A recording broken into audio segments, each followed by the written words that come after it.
Fala meninos, bom dia, aqui é o professor Wellerson e hoje a gente vai falar de um assunto importante que causa muita curiosidade em todo mundo, que é sobre as pirâmides do Egito e sobre as múmias. Nós vimos nas aulas passadas que os egípcios eles acreditavam, na verdade, em vários deuses, então o aspecto da religião é que eles eram politeístas. Nós vimos que os deuses assumiam características antroposomórficas, que era aquela mistura de homens com animais, então nós vimos isso também. E agora a gente vai ver uma outra característica da religião dos egípcios que tem a ver com as pirâmides e com as múmias.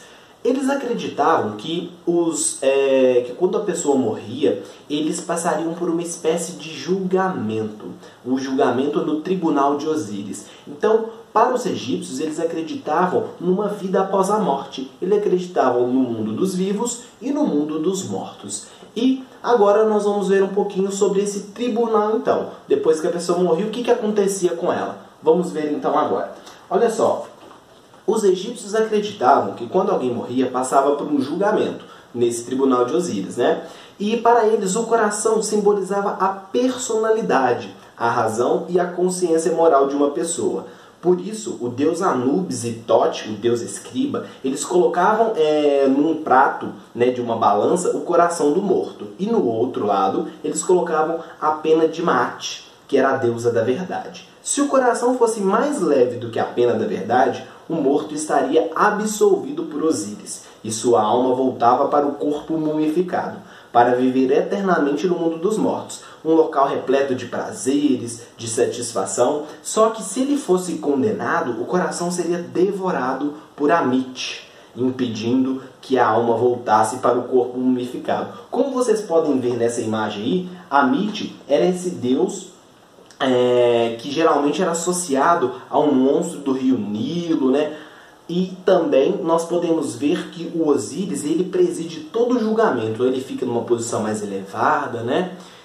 Então, olha só, nós podemos perceber que se a alma voltaria para o corpo, então esse corpo ele deveria ser preservado. Porque imagina que se o corpo tivesse em decomposição, tivesse em péssimo estado, provavelmente a alma teria que voltar para aquele corpo.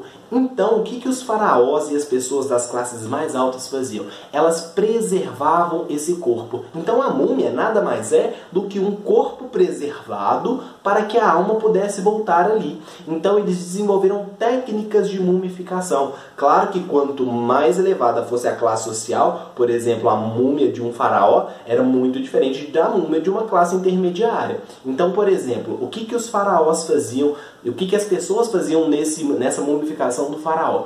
Geralmente eram de 3 ou 4 etapas. Quando o faraó morria, eles levavam para uma casa de embalsamento. Então, eles abriam o corpo desse faraó, na região do abdômen, retiravam os órgãos para não apodrecer. Pelo nariz, eles retiravam o cérebro para também não apodrecer.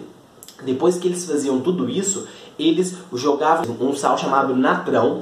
Então esse natrão, ele ressecava, ele acabava tirando a água desse corpo, então esse corpo ele ficava desidratado, melhor dizendo, e isso favorecia a preservação desse corpo. Depois disso, esse corpo ele perdia parte do seu volume, então eles colocavam serragem, colocavam algumas coisas para preencher esse corpo.